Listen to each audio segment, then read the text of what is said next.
बेलुका खाना खाएर सुत्ने बेलामा आपना भयो। यिनीहरूबाट सुख त मैले कहिले पनि पाउँदिनँ। बुबा काठमा उडेर सुतिरहनु भएको थियो। म छेउकी कुर्सीमा बसिरहेको थिएँ। सोचेँ त्यति बेला ठिकै हो। यदि कुनै पनि बाबुआमाले छोराछोरीलाई जन्म दिन्छन् भने तिनीहरूले छोराछोरीबाट सुख असुविधा र शैलको आकाङ्क्षा गरेकै हुन्छन्। यदि समय नपुग्जेल पनि वा उमेर नहुँदै पनि केही गर्न सकेनन् भने चित्त दुख्नु पनि चाहे जो मानवीय दृश्य हृदयको घुन्ने हो। तर के गर्नु, नियति र भाग्यले नै त्यस्तै बनाएपछि के गर्न सकिन्छ र पिता, यस्तै सोचिरहेको थिएँ। फेरि बुबाले त थरथर कामेर भन्नुभयो मलाई। अहिलेसम्म रेड लागेको थिएन।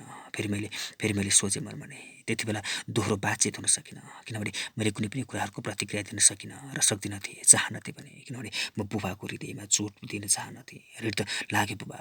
ती सब मेरै अज्ञानताको भुमरीमै कर्मको प्रयास र यस्तै कुरा र कमजोरीले भए बुबा। फेरि पुरपुरोमा हात राखेर भन्नुभयो, अरूको छोराछोरीले कर्म गुमाइसके, हाम्रा छोराहरूले चुर्लु मेटु भए, ऋणमा डुबाए। ऋणका लागि जन्माएछु छोराहरूलाई, तिमीहरूलाई मेरो खप्पर। मैले सोचेँ त्यति बेला, बुबा, अरूका छोराछोरीले कमाउनु र नकमाउनुमा अनि तपाईँका आफ्ना छोराछोरीहरूले कमाउनु र नकमाउनु कुनै सम्बन्ध छैन बुबा। तपाईँहरूलाई अरूका छोराछोरीले पाल्छन् र अनि मृत्युमा दागबत्ती दिन अर्पणको मालिक छन् र पिता चितामा। अनि अरूले कमाएर छोराले कमाएनन् भनेर किन टाउको दुखाउनुहुन्छ? म त पैसाको चाङ होइन भगवान्, म नामको तरङ्ग बोकेर भर्न चाहन्छु। यद्यपि दामको बेलामा म पनि जान सक्दिनँ। म दामलाई चितामा जलाएर नामका लागि रत्तपारको पुलमा जोर हात पसारेर माग्ने चाह होइन मेरो पनि, तर नामभन्दा थोरै, म गन्तीभन्दा धेरै र यस्तै कमाउन चाहन्छु। मेरा उत्पादक, मलाई पैसाको चाङ पिटेर छोराहरूले पल्सर बाइक चलाएर भनेर नभन्नुहोला। त्यो चाहेको भए कानमा मुन्द्रा लगाएर रात बेला ठमिरको गल्लीमा पर्यटकहरूको छातीमा र भुँडीमा छुरा हानेर पल्सर बाइक हुर्क्याउँदै रामेछापको उकालो म पनि लाग्थेँ पिता। तर अरूको र भनौँ न पाहुनाहरूको सत्कार र सम्मान गर्ने बानी छ ममा। त्यो जिन्दगी बेहाल जिन्दगी हो मेरा लागि। क्रूप, बेचैन र बिक्कीबल हावा हो मेरा लागि। र फेरि गणेशस्थानका बिलका प्याडहरू बोकेर पैसाको प्रेस खोल्न सकिनस् भनेर पनि आक्रोशका पाहाडहरूले मेरा हृदयहरू छ्याछ्या पार्दै आँखाबाट आँसुका धाराहरूको बहाव नल्याउनुहोस्। किनभने त्यो पनि गर्न सक्ने, तर चाहिन। यद्यपि त्यो खाएर अमरण भनेको दाबी गरेको होइन र म पनि त्यही बाटो हुँदै कोटेश्वरमा आइपुगेको पनि थिएँ। तर बाटो भिन्न छ, बाटो फरक छ। आमी बच्चो भन्दा पृथक, खोक्रेहरूको भन्दा भिन्न छ, बोक्रेहरूको भन्दा फरक छ। यद्यपि त्यो कमजोर तरातल नै किन नहोस्, सहर छिरेर महिना दिनमा गर्लफ्रेन्डको नाममा यौन पार्टनर परिवर्तन हिँड्न म पनि सक्थेँ। आम युवाहरूले जस्तै मेरो पनि शरीर थियो छ, शरीरमा यौन हर्मोन मेरो पनि थियो छ। स्त्रीभित्र म पनि विलिन बनेर स्वर्गको आवाज गर्न चाहन्छु र चाहन्थेँ, तर त्यो मबाट दूर रह्यो। अर्थात् भनौँ भविष्यको कल्पनाले जित्यो संयोगयुक्त भावनाहरूलाई। र फेरि फेरि सिटी मार्केट र फिरकुटमाटामा जुत्ताको व्यापार गर्न सकिनेस् भनेर असफलताको पिल्ला नपिराउनुहोला। त्यो नचाहेर नगरेको। चाहन्थेँ भने जुत्ता र कपडा व्यापारी बन्न के लाज। पिता, तपाईँलाई सबै र सबैका छोराछोरीहरू विदेश पलायन भएर पैसाका बिटाहरू पछारेको र छोराले केही नगरेको प्रति कठोर चित्त पीडा हुन्छ होला। पिर नगर्नुहोस्। मलाई त्यो पनि चाह छैन, किनभने म एक सपुत नेपाली हुँ। म नेपालको छोरा हुँ, नेपालीको छोरा हुँ। हिमाल, पहाड र तराईको उत्पादन हुँ। मलाई खाडी गएर कुहिएर गराउनु छैन। मलाई मलेसिया, कतार र कोरियाको खुरियामा श्रम बेच्नु छैन, वा मेरो सुनौला परिश्रमका थोपाहरूलाई अवमूल्यन गरेर कौडीको भावमा विलिन पार्नु छैन। आम युवाहरूले जस्तै नेपाललाई सरापेर विदेशको कोठीमा धाउनु छैन मलाई। र फेरि आम युवाहरूले जस्तै नेपालमा गोबर सोहोरा लजाएर विदेशमा दिशा सोहोर्नु छैन मलाई। बरु नेपालकै दिशा सोहोरेर त्यही खान पनि तयार छु। त्यति बेला बुबा फतफताउँदै हुनुहुन्थ्यो। फेरि मेरा मनहरूले ती फतफताइएका उतारहरू मनभित्रै दिइने रहे र कल्पनामा जवाबहरू फर्काइरहे। बुबा, सबै हावाहरूको भिडमा हावा बनेर उड्न नखोज्नुहोस्। म त्यो चाहन्न। यदि बाबुले छोरालाई धनको आश गरेको हुन्छ भने ऋणको भार पनि तिर्न तयार हुनुपर्छ। यद्यपि सबै ऋणको प्रत्यक्ष भागीदार बन्नुपर्छ भन्ने छैन। हौसला, सहायता र केही सकारात्मक प्रतिक्रिया दिए पुग्छ। यदि तपाईँले धन कमाउँछ भनेर जन्माउनु भएको हो भने कृपया मलाई छोराको शब्दले सम्मान नगर्नुहोला।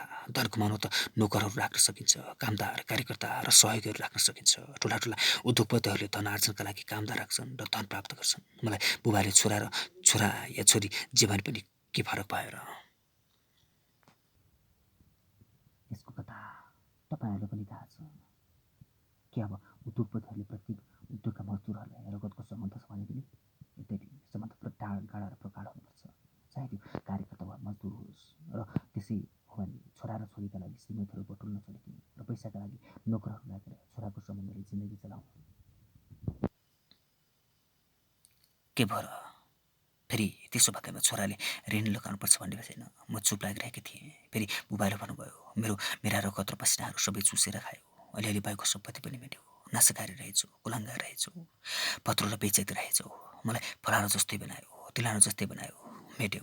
यस्तै भन्दै रहनुभयो बुबा। र फेरि मैले सोचेँ, बुबाको रगत र पसिना चुस्न चाह थिएन बुबा मलाई। तर त्यति बेला आँखाबाट आँसुका धारा खस्न थालेछन् र खल्तीबाट रुमाल सिकेर सुक्ख गर्दै आँसु र सिँगार पुछेँ र फेरि एकाग्रता भएर सोच्न थालेँ। परिस्थितिले नै यस्तै बनायो, वा भनौँ चोक्रा खान गएकी बुढी झोलमा डुबेर मरिए।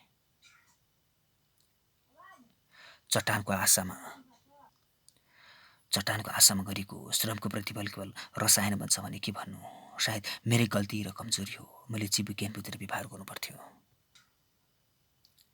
मैले रसायन विज्ञान, भौतिक विज्ञान, समाजशास्त्र, मानवशास्त्र र समग्रमा नेपालको शिक्षाशास्त्र बुझेर व्यवहार गर्नु पर्थ्यो। तर त्यो गरिनँ, वा त्यो उपलब्धिको जखार त नै नसाइले मलाई अज्ञानताको बाढीमा पछारिदियो र म बगिरहेछु तपाईँको अगाडि आफ्नै आँसुका फिलहरूसँगै। मलाई महत्त्वाकांक्षाले बगायो, वा भनौँ उपलब्धिको जङ्घार निर्माण नभइकन कल्पनाको जङ्घारमा वास्तविक ठोस जिन्दगी तार्न खोजेछु र बगेँ कहिले न कसैले नभेट्ने गरेर। फेरि भनौँ जीव विज्ञानलाई विध्वंसको ज्वालामा पगालेर अमृत पिउने कर्तुतले मलाई विष नै पिलायो। विष खाइरहेछु, केवल मन्द विष।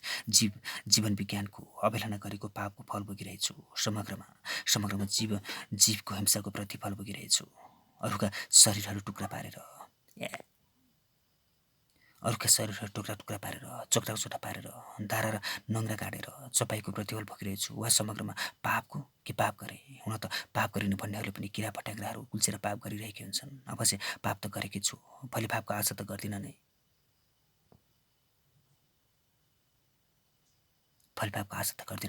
त्यसो नभए पनि बेहाल नभइदिए हुन्थ्यो। संयुक्त राष्ट्रसङ्घले धनी र शक्तिशाली राष्ट्रहरूको पक्षमा लिएर पाप गरिरहेछ। अमेरिकाले युद्ध नाइके भनेर पाप गरिरहेछ। भारतले सीमा पेलेर पाप गरिरहेछ। चीनले तिब्बतलाई डोजाले पेलेर र देशबाट लखेटेर पाप गरिरहेछ। नेताहरूले देश बेचेर पाप गरिरहेछन्। व्यापारीले उपभोक्ता ठगेर, साहित्यकारले र लेखकले झुट लेखेर, कलाकारले सभ्यता त्यागेर सबैले पल पाप गरिरहेछन्। हे भगवान्, यो पापहरूको राज्य बन्यो। पापीहरूलाई टुक्रा पार्ने औषधि खोइ कहाँ छ? साँच्चै भगवान् छौ भने यी सबैलाई निमेट्याउन पार्ने उखतीको आविष्कार गर। यहाँ अदालत, न्याय दिने न्यायालय बन्न सक्दैन। त्यसैले अदालत स्वयं पापी छ। त्यसैले सबभन्दा पहिले भगवान् अदालतको लास बन्न बाल्न देऊ। सत्य यो मानहानि होइन, सही हो। न्यायालय जाँदा पैसाको चाङ बोक्नुपर्छ। अब के गर्ने? आय भगवान् छौ भने त्यति गर र पापीहरूलाई त्यतिकै बुधबुध मैले रोग पठाइदेऊ, नत्र पत्याउने छैन। तिमी छौ यो संसारको सृष्टिकर्ता हो, जीवहरूका पिता हो। तिमीमा प्रेम छ, माया छ, रगत छ, सबै छैन होइन भने र सक्दैन भने साँच्चै अनि शक्ति र ताकत छ भने सबैलाई एउटै चिहानमा गाडिदेऊ, पृथ्वीलाई नै चिहान बनेर र अनि तिम्रै रगतबाट बाघ जन्माएर पठाऊ यो पृथ्वीमा, तिम्रै भ्रूणबाट भूत जन्माएर पठाऊ यो लोकमा, तिम्रै सुरगितबाट प्रेत, छौडा, गुण्डा, डाका, फटाहा, लुच्चा, छुच्चा, भ्रष्ट, ढाडे, कपटी, पागल, बौलाहा र यस्तै यस्तै मुन्डहरू बनाएर पठाइदेऊ यो राज्य र देशमा, किनभने अब यहाँ सज्जन र सभ्यताको बास हुन सक्दैन। सबै यिनैकै क्रियाकलापहरूमा बगाउन लागिसके वा चेपुवामा परिसके, न बाँच्ने स्थिति छ न मर्ने स्थिति। त्यसैले कि पीडितहरूको पछि ल्याऊ कि पीडकहरूको पछि ल्याऊ, नत्र खै मैले तिम्रो विश्वास कसरी गरौँ? बुबा बिरौना गर्दै हुनुहुन्थ्यो। मैले झन् बढी सोच्न थालेँ। पाप त सायद अमेरिकाले भन्दा मैले न कम गरेको रहेछु नि। किन अमेरिकाले फली पाप, मलाई श्राप? फेरि सोचेँ, रगत र पसिना त मैले पिएकी हौँ पिता। सर्वप्रथम म तपाईँकै रगत हुँ, तपाईँकै पसिना र श्रम हुँ। तपाईँको शरीर थिएन भने म कहाँ हुन्थेँ र आज? तपाईँको श्रम थिएन भने म कहाँ हुन्थेँ र आज? तपाईँ बिना कि मेरी मम्मी त मेरा लागि केवल एक बटुवा आइमाई र केटी होइन र। त्यसैले मलाई रगत र पसिना चुस्यो भनेर हृदयमा छुराले नहान्नुहोला। सायद म पनि तपाईँकै रगत पाएकोले तपाईँलाई पनि दुख्नुपर्छ मलाई दुख्दा होला। तपाईँको श्रममा वा तपाईँले श्रम गर्दा विकार पदार्थ बनेर फालिए होला। म त्यस बेला गनाउने तरल पदार्थ भनेर मिल्काइयो होला। तैपनि पिता, मैले यो धरतीमा आउनका लागि तपाईँलाई केही न केही दिएकी छु। शारीरिक सन्तुष्टि दिएकी छु, आत्मसन्तुष्टि दिएकी छु। त्यसैको बदला तपाईँले मलाई यस धरतीमा पठाउनु भएको होइन र मैले सायद आजसम्म तपाईँलाई दिएको पनि त्यति नै होला, सन्तुष्टि। मलाई थाहा नहुँदाका बेला अज्ञानी भनेर दिए होला, तर ज्ञानी बनेपछि त किन दिन सकेको छु र बुबा? पढेपछि त किन दान गरेको छु र पिता? यस्तै भयो, खै के भयो? सायद एकपटक सन्तुष्टि दिएको बदला पटक दुःख दिइरहेछु। साँच्चै त्यति बेला तपाईँले पाल्दा मैले सन्तुष्टि दिएको थिएँ, तर आज तपाईँले चाहँदा मैले केही दिन सकेको छैन। धन्य त्यति बेला तपाईँको सम्भोगमा कुनै आइमाई थिए र आज उसलाई मम्मी भनेर बाँच्न पाइरहेछु। यदि त्यसो रहँदो हो त तपाईँको सन्तुष्टिको बदला म सिधै धरतीको मरुभूमिमा सुकेर मर्नु पर्थ्यो, बिलिनु पर्नु पर्थ्यो। अब उहाँ मेरा लागि केटी होइन, आइमाई होइन कि माता, आमा र केवल मम्मी हुनुहुन्छ। अनि बुबा पर्पठाइरहनु भएको बेला त्यसपछि चाहिँ सोचिनँ, मुख लिएर भने, बुबा रगत त मैले जिन्दगीभर आमाको पनि वा मम्मीको पिएकी हुँ। त्यही रगत पिएर हुर्केँ म, वा भनौँ दुध, अर्थात् म आमाकै रगत हुँ र आमाकै रगत पिएर बाँचेको हुँ। आमाकै कोख दुखाएर जन्मिएको हुँ। आमाले रगतको आहारबाट उभाएर यस धरतीमा उर्लिएको हुँ। र भनौँ मेरै दिसा पिसाबहरू र घाउका पिपहरू तपाईँलाई र मम्मीलाई खुवाएर बाँचेको हुँ। वा भनौँ तपाईँहरूले मलाई बचाउनु भएको हो। सायद मैले दिएको पनि त्यति नै होला। अहिलेसम्म सुखभन्दा बढ्दा दुःखहरू। म जन्मदा कहाँ जन्मिएँ, कति तौलिएर जन्मिएँ, रोएँ वा रोइनँ केही थाहा छैन मलाई। तर जहाँसम्म मलाई याद, सम्झना, ज्ञान र अनुभव छ र त्यसैले भन्छ कि सायद जन्मिँदा वा चिच्याएर रोएँ। त्यसैले पनि मलाई प्रश्नसँग थाहा छ कि जन्मिँदा रुनु जिन्दगीभर रुनु हो। यो रुवाईको सुरुवात हो, त्यो जिन्दगीको होइन कि रुवाईको उद्घाटन हो। त्यसैले जिन्दगीभर रुनुपर्छ भन्ने सङ्केत हो त्यो। सायद म छोरी भएर पनि फालिनबाट बचेकी हो नि, आमाको गर्भशयबाट होइन र। तर भाग्य, छोरी भएर पनि फालिन, छोरीको भाग्य रहेनछ नि यो समाजमा, होइन? जे भए पनि म जन्माउनु भयो, धन्यवाद। र भने तपाईँहरूले मेरा लागि आफ्ना इच्छा र आकाङ्क्षाहरूको तिलाञ्जली दिनुभएकै हो।